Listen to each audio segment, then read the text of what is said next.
Um, what moral philosophy do you use to guide your own decision-making process? I think it goes back to many of the things I said. I mean, if I'm going into a story, no matter what kind of story it is, I have to tell the truth and be accurate and get it right and tell a story that's fair and balanced. And that's that's my overall guiding principle. Now, the way it plays out, I mean, depending on the type of story, it'll lead to to more follow-up questions that I'm asking in my mind.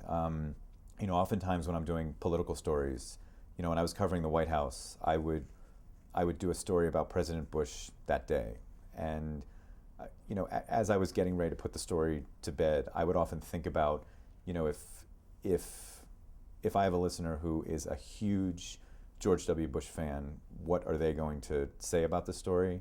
And if I have someone who despises, President George W. Bush, what are they going to say about the story?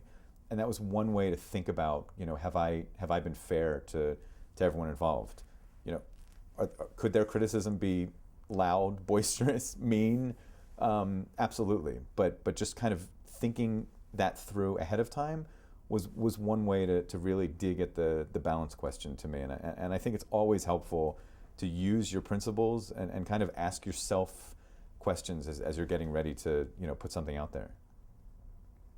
Do you think it's important for a news organization to have an ethical mission statement or a credo? And should formal ethics training be provided for your staff?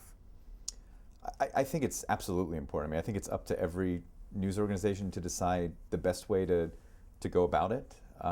But we have people at NPR who are paying close attention to ethics. We have an entire ethical handbook that's been updated over the last few years.